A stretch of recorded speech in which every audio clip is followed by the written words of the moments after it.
have some questions for you about standing up, and my first question for you is you wrote the screenplay for the film, so what was it about the story of the novel and overall that really convinced you to write this movie? Well, I'd come across the novel many years back, and it was just one of those that kind of stuck with me in a big way. Um, as a filmmaker, you're always kind of looking for a piece of material that kind of speaks to your heart and has some things that are relatable to you as a person on your personal journey. And I always felt like Howie was a character that I really, really connected with and felt that, it'd be wonderful to kind of bring this story and his interactions with Grace to life. And so I think Brock Cole had written such a wonderful book that, for many years I tried to get it up on the screen, and there's some other adaptations that were done that I felt like were not accurate or not sort of close enough to the book or in the spirit of the book. And it's just one of those that always spoke with me when I sort of got enough quote unquote power in the industry to kind of maybe do something like this. So be it, even though on a very small budget, I really wanted to take the opportunity to make a movie that was really important to me, and that could be something that my children, all five of them, could see and relate to in different ways. And in a very private way for me, Howie and I are sort of kindred spirits in that we were sort of always a little bit on the outside looking in and making every adventure that he took, that I took, to always be a little bit more about living in the moment and hopefully exploring life from sort of a different perspective. So that it really was something that stuck with me, and so I felt like I really had to make the movie. And speaking of the Brock in the novel, did you work with him at all while you were making the film or writing the script? And did you maybe reference the book at all while you were actually filming the movie? Yeah, well, he came out to visit when we were shooting, and Brock had, sort of, we made a deal when we were able, because he was very precious, very, and he should be, he was very precious with the book and wanted to make sure it was going to be done right. He had read my adaptation of the screenplay and was a big fan of it, and in fact, even liked a little bit, kind of what we did a little bit different at the end, and sort of made it kind of tie up, in a way that would be satisfying to a film audience.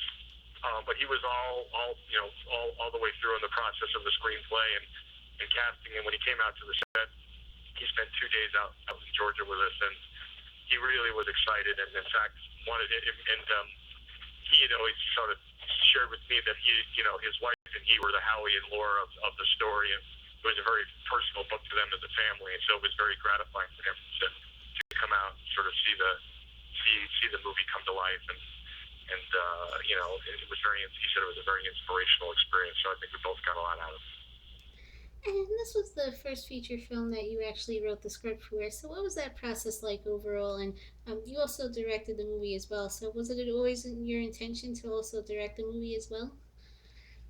Yes, it was. I mean, I've written before in a lot of the movies that I've worked on and haven't necessarily got the credit, because if you know a little bit about the movie industry, the first writer usually is the one that gets the credit. And sometimes you come in and do some work. So I have a lot of experience writing, and I've written some screenplays, and I've written a lot on the movies that I've made.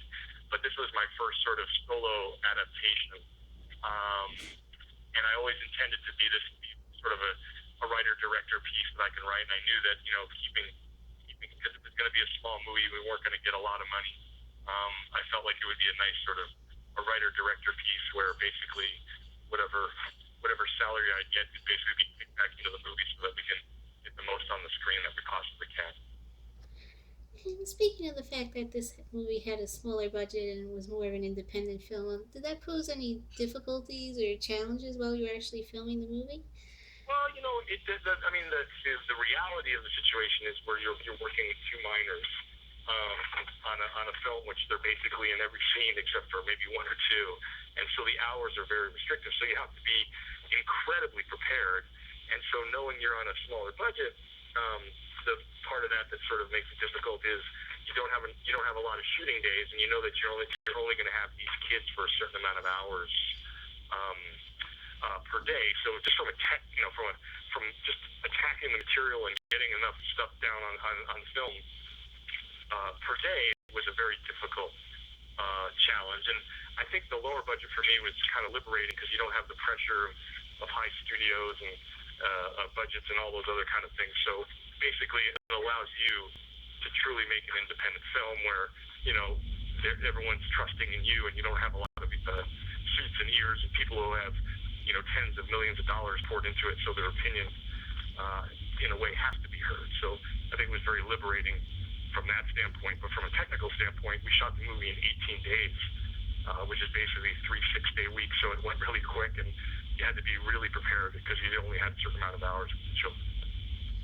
And speaking of the bigger budget films, you've directed several of the bigger budget studio films in your career. So what was that transition like going from those films to this one, since it was an independent film? And do you maybe have a preference of doing like a smaller film like this one, or the bigger budget, or do you just enjoy like directing overall? Well, I think each one you kind of enjoy for what they are. I always say that each film is like one of your children that you kind of help born you create, and particularly when you're attacking a bigger movie, where the production office crew is bigger than the crew that I had on the entire Goats movie, Standing Up movie.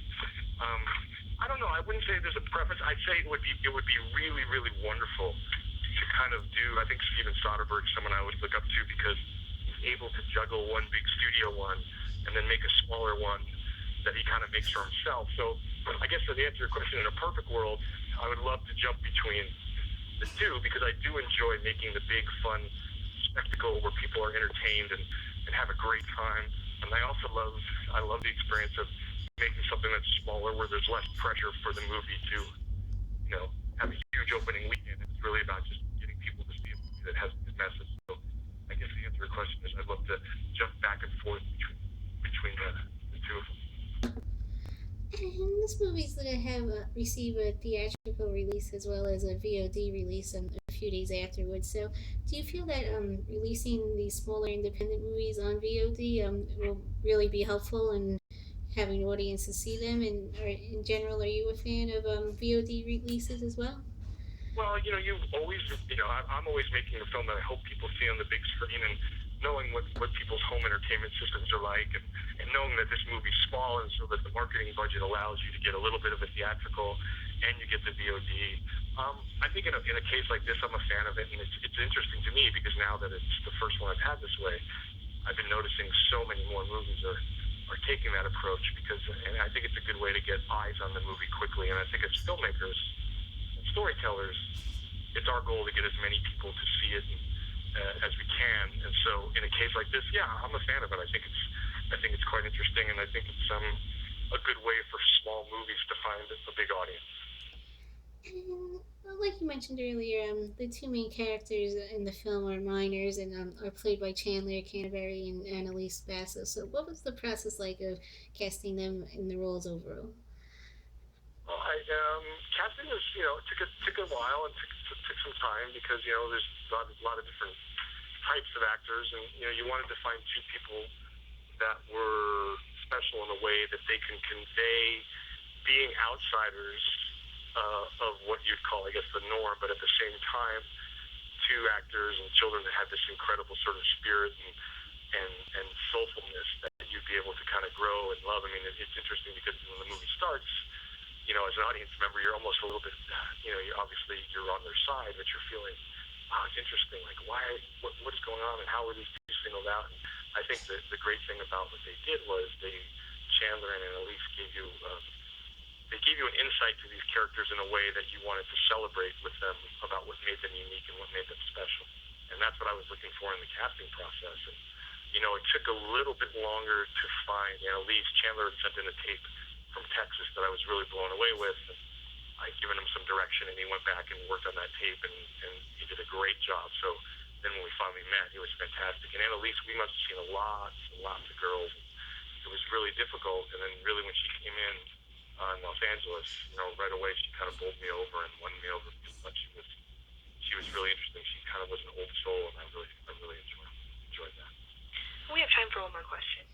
Okay. Do you have any upcoming projects lined up besides standing up that you can discuss? Maybe whether writing or directing or both. Yes, well, I have a couple projects that I'm working on in development. One is called In Vertigo at Sony, which is a big, gigantic, fun action movie where a meteorite lands in Central Park and slowly inverts the gravitational force of New York City so that things start getting pulled up in the sky and people are walking on ceilings. And it's really a really fun film that we're looking to try to launch next summer. And then I'm also in development on a movie called Disappointments Room, which is a small sort of middle movie where we're working on the script that right now. And I guess it would be kind of sort of like a psychological horror film. So those are the things I haven't developed, and nothing getting in front of the cameras right away.